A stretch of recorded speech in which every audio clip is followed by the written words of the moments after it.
There is a new course being offered in the World Language Department this year. Many assume that all languages are spoken out loud. How students communicate in this class may surprise you. Meet Ms. Allers, the teacher of this new course. It's been something I've thought about. I always wanted to teach ASL, American Sign Language. It's always been interesting for me. I think it's a great opportunity to show my world and my language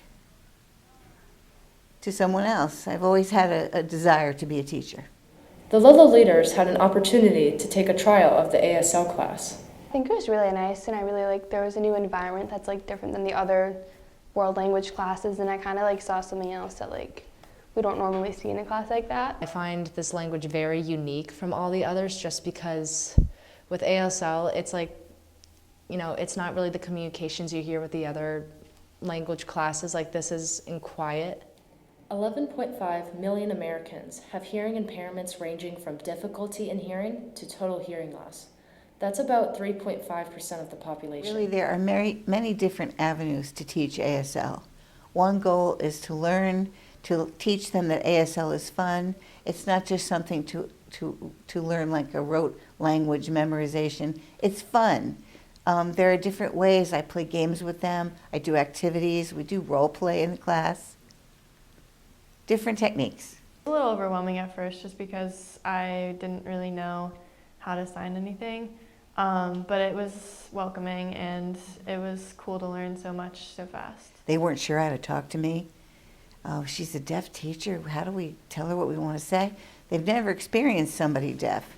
So at the beginning of the school year, they were a little bit awkward, and there were different ways to communicate, and that's where they learned that. You know, phone, texting, writing, using a screen, emailing me. And they didn't even try to sign that well, but they learned finger spelling. So that way in the beginning. I think it's a valuable life skill that everyone should have just because there are so many deaf people in our community or hard of hearing, and it's just like a better way to communicate with them, and it makes them feel more included. Don't be afraid to go up to a deaf person and let them know that you're learning ASL. Really tell them that, you know, really deaf people feel, you know, that they have a very good open heart, and they love it when people are eager to learn, and they're happy when people learn. And to practice ASL, not using your voice will help you become more fluent in the language.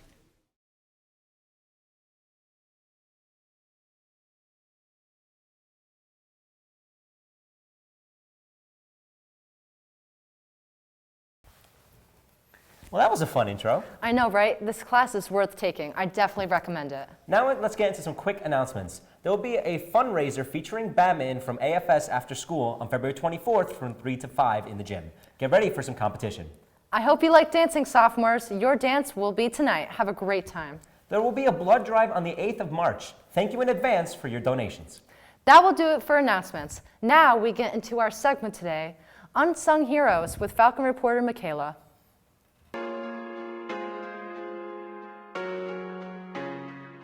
I'm your host, Michaela Mutombo, and this is Unsung Heroes. Unsung Heroes is a segment that would shed light on individuals in the building who have contributed so much to our Falcon community. We make over 600 lunches every day.